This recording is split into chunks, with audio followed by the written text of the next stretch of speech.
All right, here are solutions for quiz 6 for Math 251. You're given these derivatives, so some inverse trig derivatives and then one trig derivative, and asked to find the derivative of two of these functions below. So you get to pick two, I'll do all three. And it says using any method you want. So what I was getting at there is really there's a few ways you could do this first one. One option, maybe I'll call it option 1, would be to use implicit differentiation. So make it y equals all this stuff, arc sine of the arc cosine of the arc tangent, maybe a little overboard there, of x squared. And the reason that's helpful, and we're trying to find y prime essentially, is now I can take the sine of both sides of the equation and rewrite this as sine of y is equal to the arc cosine of the arc tangent of x squared. And generally speaking, trig derivatives are easier to figure out than inverse trig derivatives. I mean, they're all written up here, but these are a little bit messier than their trig counterparts. So I've gotten rid of arc sine, and actually I can get rid of arc cosine also if I take the cosine of both sides of the equation. And no need to stop there. I can take the tangent of both sides of the equation. And that would get me to this point. I haven't done any calculus yet, but it'll be a lot easier to take the derivatives here. The derivative of tangent is secant squared, that's written up here. So using the chain rule here, I get the derivative of the left-hand side would be secant squared of the cosine of the sine of y times, and then my next layer is cosine of something. The derivative of cosine is negative sine. So the negative sine of stuff, sine of y in this case. Next layer is the sine. The derivative of sine is cosine. So I get times the cosine of y, and then I'm still not done because y itself is a function, so the fourth layer in this chain rule would be the derivative of y, which is y prime. And all that's equal to 2x if you take the derivative of x squared. So we can solve for y prime by just dividing by all this mess.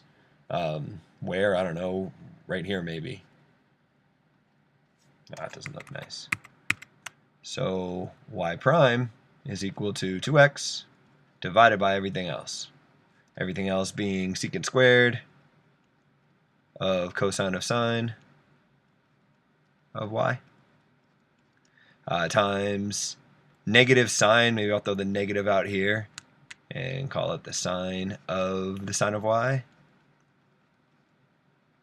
times the cosine of y, which might look like a good final answer, but really you shouldn't leave y's in your answer since y is something that I invented. Y is all this stuff. So you should take it one step further and say this is 2x divided by, and really the worst part now is just recopying this entire thing, negative secant squared of the cosine of the sine of all this stuff. Okay, I don't want to rewrite it. I'm lazy. What can I say? Which equals this with this substituted for y.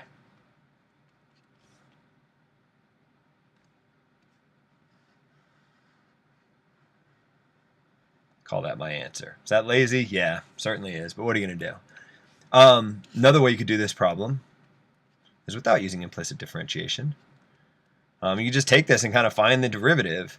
You could say f prime of x is equal to just a whole lot of chain rules. The outermost function is arc sine.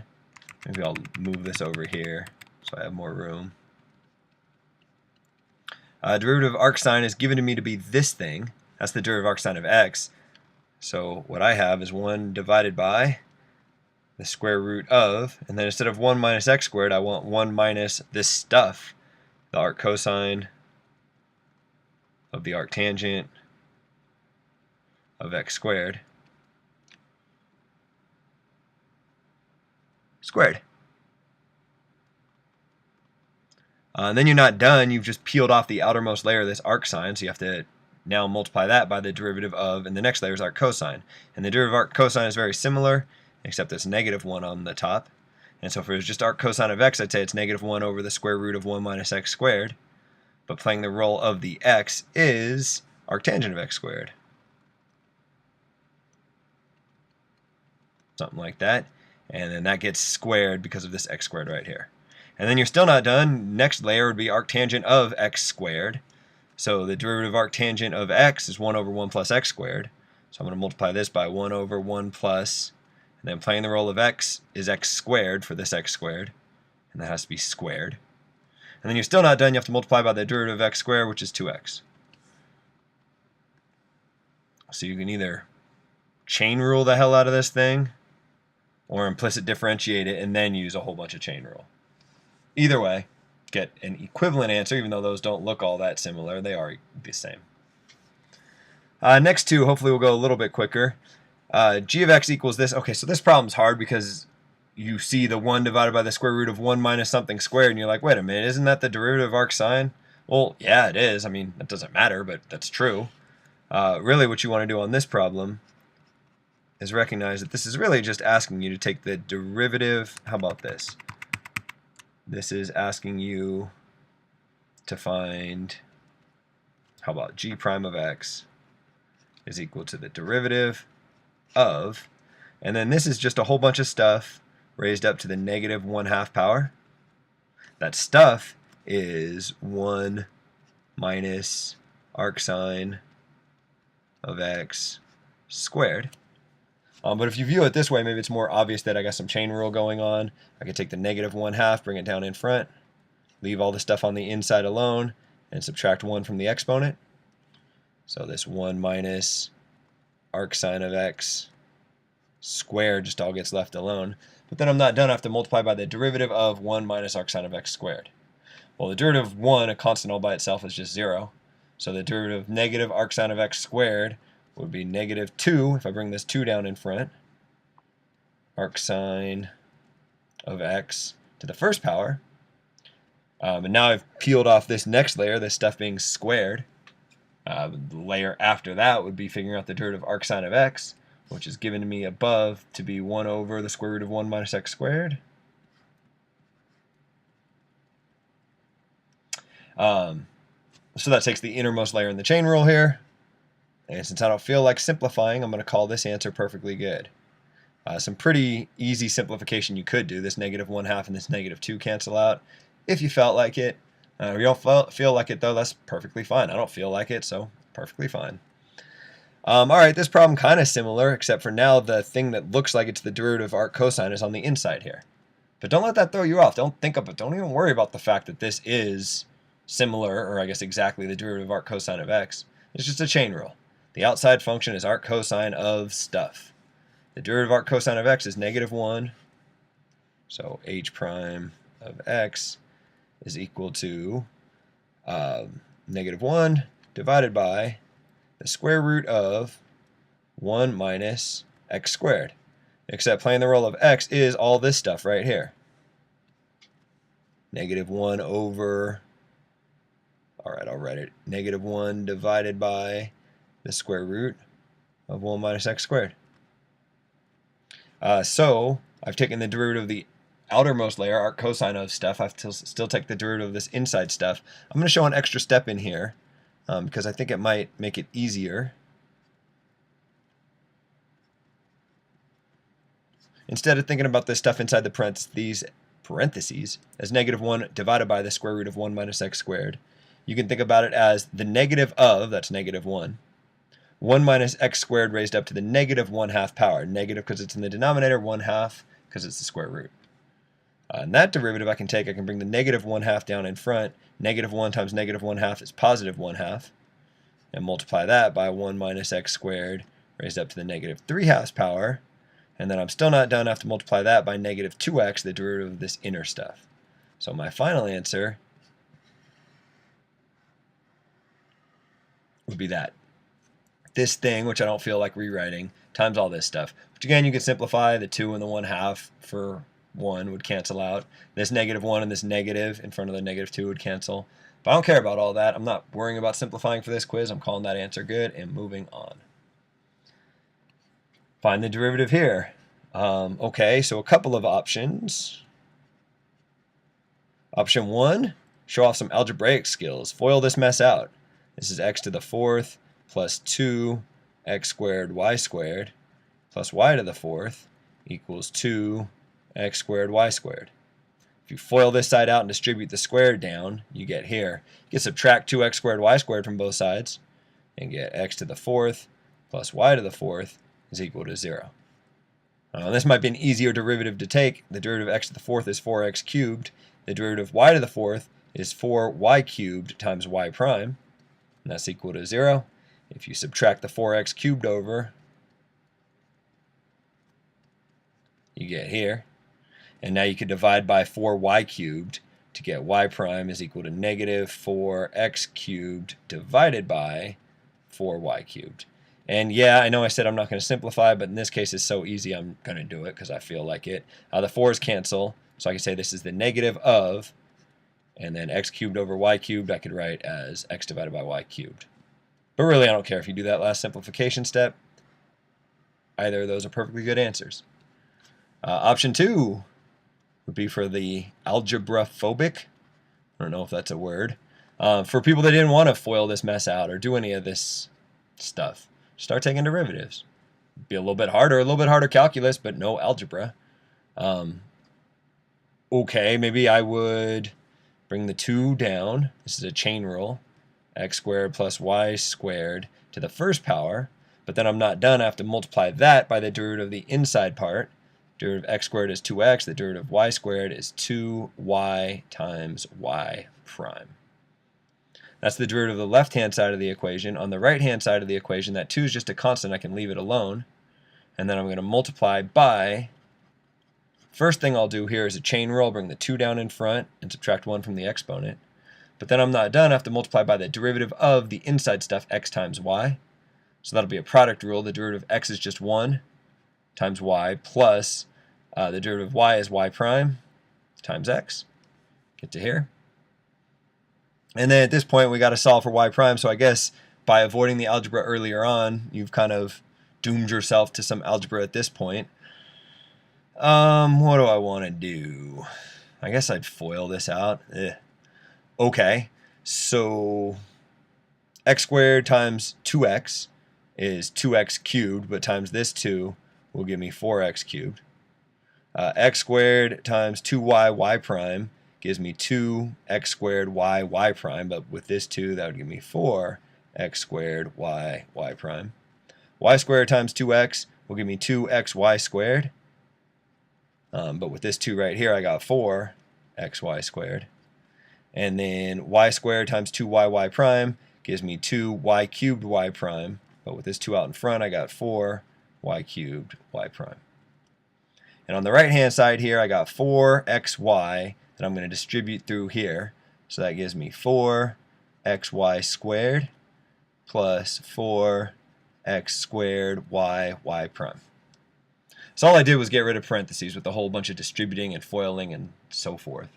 And that's so I can collect all my terms with y primes in them. Maybe I'll collect them on the left to get 4x squared y prime, that's this term, plus 4y cubed y prime, that's this term, minus 4x squared y, is that a y? I think that's a y.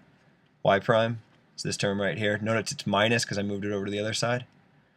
And that's equal to 4xy squared, this term right here, minus, hey, 4xy squared, how convenient. Minus 4x cubed, this term right here. I think I've accounted for all of my terms. These two guys cancel each other out. I can divide everything by 4 if I felt like it. And I could cancel out or factor out a y prime on this side. Oh, and look, I guess 4x squared y prime and negative 4. Okay, so I should combine like terms first. This and this cancel out. I get 4y cubed y prime. And that's equal to this and this cancel out, negative 4x cubed. So solve for y prime. Divide by 4y cubed. And sure enough, you get the same thing you got over here. Either way is totally fine. I think option 1 was a little bit easier, but either way is fine. Okay, finally the last problem. Same thing, 2 ways you can do it. I sound annoyed by that. I'm not annoyed. I think it's good that there's two ways you can do this. Option 1 is for the algebra heroes. X squared minus y squared factors to x minus y times x plus y. And if I multiply this x squared plus y squared, well, how should I? Okay, I'm going to do that. x squared plus y squared. I'm going to multiply this up to the top over here and divide over here by x plus y. So this x plus y divided down here, this x squared plus y squared, I multiplied up here. The reason I did that is now I can cancel out the x plus y's and get x minus y equals x squared plus y squared. Haven't done any calculus yet, but this will be a lot easier to take the derivative of both sides. The derivative of x is just 1. Derivative of y is y prime. Derivative of x squared is 2x. The derivative of y squared is 2y, y prime. And so if you collect all the terms with the y prime in them, maybe I'll add the y prime over here and subtract 2x over here. You can factor out a y prime, and you're left with 1 plus 2y, which you can divide both sides by to get y prime is equal to 1 minus 2x divided by 1 plus 2y. That's one option.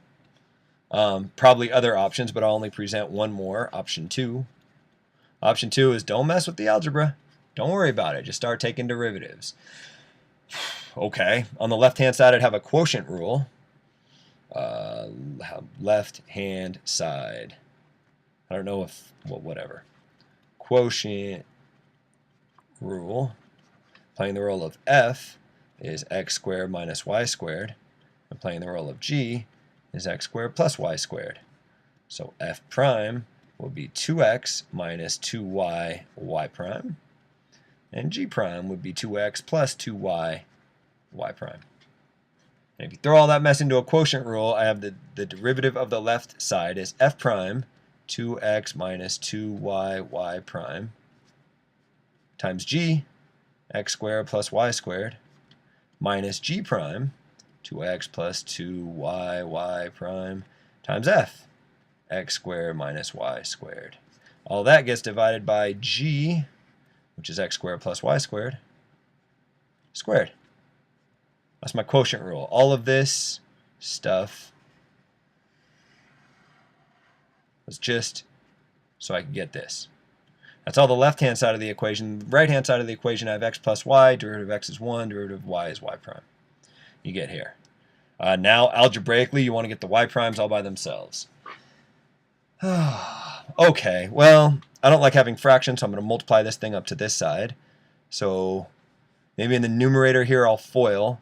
2x times x squared is 2x cubed. 2x times y squared is 2xy squared. Negative 2y prime times x squared is minus 2x squared y prime. Negative 2y prime times y squared is negative 2y cubed y prime. This is just this, minus 2x times x squared is 2x cubed. 2x times negative y squared is negative 2xy squared, but with this negative it makes it positive, 2xy squared. 2y prime times x squared, I have this negative out in front, so I'll say negative 2x squared y prime. And then finally 2y prime times negative y squared, again the negative and the negative cancel, so it's positive, and I get 2y cubed y prime. And that equals this stuff up here. I shouldn't do that. 1 plus y prime. What a mess. Hopefully I can combine some like terms. 2x cubed minus 2x cubed. I'm going to switch colors. This is gone. 2xy squared and 2xy squared gives me 4xy squared. Negative 2x squared y prime and negative 2x squared y prime gives me negative 4x squared y prime.